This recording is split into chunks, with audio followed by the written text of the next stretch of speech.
Hanya Om Tantan. Om Tantan kan ini kan punya klinik.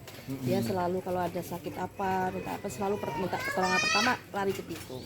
Nah posisi Om Tantan lagi ada tugas, nggak ada di rumah. Ada istrinya sedang di kamar mandi, nggak denger lah. Nah terus ada suami saya lah diri sini sama ngomong. Ditanya, lu kenapa? Nggak jawab. Lu kenapa? Nggak jawab. Terus dia nengok lihat posisi berdarah. Kagetlah suami. Lu kenapa itu? Katanya. Ini sebentar gitu. Dan suami saya pulang dulu nganterin anak ke saya. Habis dari situ suami saya ngambil motor lah, panik. Dari situ dia pasti ngintilin ke sini sempat ngintilin juga, ke sono sempat ngintilin. Kata suami saya, lu diem dulu, gue mau ngintilin motor, lu udah diem karena takut makin gerak makin banyak ini darahnya kan. Kita ngidip terus turunin motor ke sini. Dari sini suami saya turunin motor, dia naik di sini tuh udah naik sendiri. Terus sampai situ kan udah gini loh, udah oleng, jatuh. Motornya sih hoyong gitu ya Bu ya? Motornya nggak jatuh, yang jatuh korban sendiri. Jatuh itu langsung darahnya muncrat, langsung kayak sapi dipotong gitu. Muncrat. Gitu. Nah dari situ saya itu panik, sampai sepanik langsung saya tarik dari tangan, saya naikin lagi ke motor nggak kuat, saya teriak-teriak lah, minta tolong sama sebelah situ di depan rumah. Jangan tolongin, jangan naikin lu di belakang pegangin gitu. Ini kayaknya nggak bisa. Berempat lah itu yang sama. Terus habis itu Tante Esti istrinya Om Tantan keluar. Berapa ya Bu? Katanya kenapa ini? Gak tahu kan. Karena dari katanya sih infonya bapak saya sih ngomongnya motor-motor gitu nggak ngerti dah apa kebegal apa. Emang saya ngomong kayak gitu. Emang belum tahu kejadiannya. Begal. Saya bilang sama Tante Esti emang kena begal gitu ya. Astagfirullahaladzim ya Allah katanya itu. Terus kata ayah, mah ambilin iketan, mau diikat lah tadinya ke sini gitu biar nggak ada yang megangin, bisa nyampe depan, gimana caranya ikat. Saya bingung ya, ntar kalau saya lepasin jatuh dong.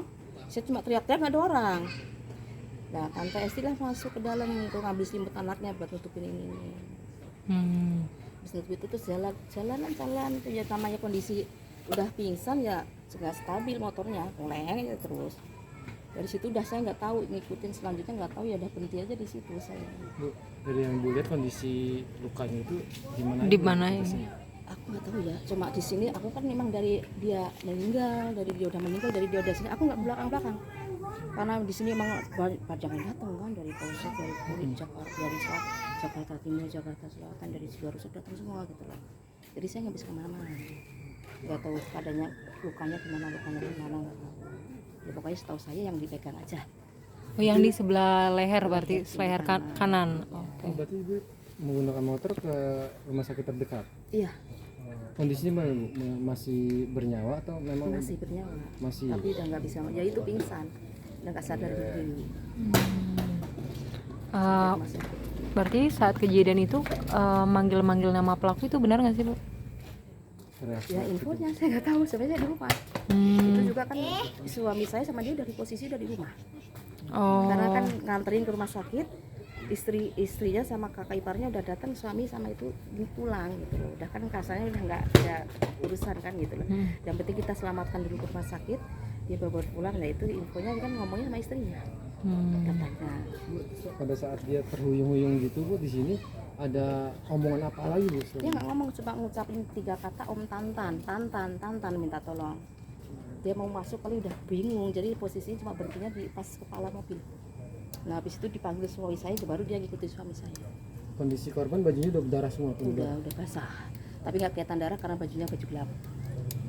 Kalau misalkan baju kayak putih kayak gini pasti kelihatan kalau itu darah. Sekitar jam berapa ini? 7:30. Emang kondisi rumah ini sepi? Kalau hari libur selalu sepi, rame-rame itu jam 9, jam 10. Sebenarnya kan aktivitas, nggak ada yang aktivitas gitu loh, intinya libur, tidur ya, walaupun udah bangun pasti yang otomatis masih pada di dalam gitu. Kecuali hari sekolah kan nganterin anak, yang ada yang berangkat kerja, yang kalau libur ya udah sepi benar, sampai jam 9, jam 10 baru ada aktivitas 1-2 lah, orang nyari sayur, nyari makanan, jualan gitu.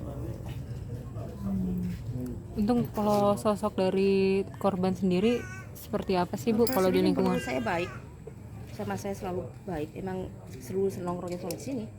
Istrinya sama saya baik, suaminya sama saya baik, korbannya sama saya baik. Baiklah, setahu saya baik. Sama dalam bersosialisasi. Iya, ditinggal di sini sih dulu saya. Berbaur ya Bu. berbaur banget. Suami istri dia berbaur. Kalau untuk pelaku Kalau sendiri sosok seperti apa? pelaku Pelaku yang sendiri betul? tertutup, tidak banyak ngomong sama orang warga, ngomong seperlunya, ditanya jawab, nggak ditanya dia. Setahu saya. Kalau istrinya iya teman saya, Istrinya aktif gitu Bu, di istrinya lebih aktif. pengurus Jadi lingkungan gitu. pengurus lingkungan, jadi penaki sampah. Bu, kalau istri dengan itu sama suaminya sebenarnya fine nggak sih Bu? Atau tertekan gitu karena ada Ya itu kurang tahu urusan rumah tangga dia ya. Setahu saya biasa-biasa aja sih. Kalau saya mandi rumahnya dia, Kalau pelaku sama tetangga lain ada masalah? nggak ada. Setahu saya nggak ada. Karena setahu saya emang pelaku itu Diam. diem walaupun tampaknya sangar. Dia tato, berambut gimbal. Setahu saya orangnya nggak pernah macam-macam gitu loh. nama aslinya siapa? Pohon itu ya weh. Iya, Nama aslinya siapa sih Bu? kalau ini? setahu saya Nanang. Tapi nggak tahu panjangannya Nanang apa. Tapi biasa dipanggil Limbat. Gimbal, bukan libat, gimbal. gimbal. Karena rambutnya dia kan gimbal. Gimana Bu dengan adanya kejadian ini Bu? Ini Ya, saya shock aja. Yang biasanya kita yang tahu cuma dengan berita, ada berita pembunuhan kayak gini-gini lah, itu buktinya di depan mata gitu loh. Shock aja udah. Jadi seharian tuh nggak bisa ngapa-ngapain. Jangankan PHK di rumah aja saya nggak masuk. Karena emang aku bener-bener kaget. Apalagi kan lihat darah segitu banyaknya, udah saya nggak bisa apa-apa. Saat tahu terduga pelakunya ternyata tetangga sendiri gimana Bu? Kaget, lebih kaget lagi. Oh itu tahu dari mana kalau Ibu? Ya saya mah di sini terus sih, jadi dengar omongan-omongan aja, nggak langsung dari siapa gitu. Kata si ini tadi begini, kata si ini begitu, sok aja. Oh iya sih saya gitu, itu kan masa sih gitu katanya. Tapi almarhum sempat di rumah sakit nyebut 3 kata nama dia. Oh pas di rumah sakit itu? Iya, sempat berdoa selamatkan saya, terus nyebut nama dia. Udah infonya di situ rumah sakit, udah omongannya itu doang, nggak ada omongan lagi. Di situ almarhum, Oh, nggak ada kata-kata lain. oke. Itu dengan siapa? Bu, dengan saya ini nama lengkap? Nama lengkap saya Sri Andayani, Usia berapa Bu? usia 44. 44.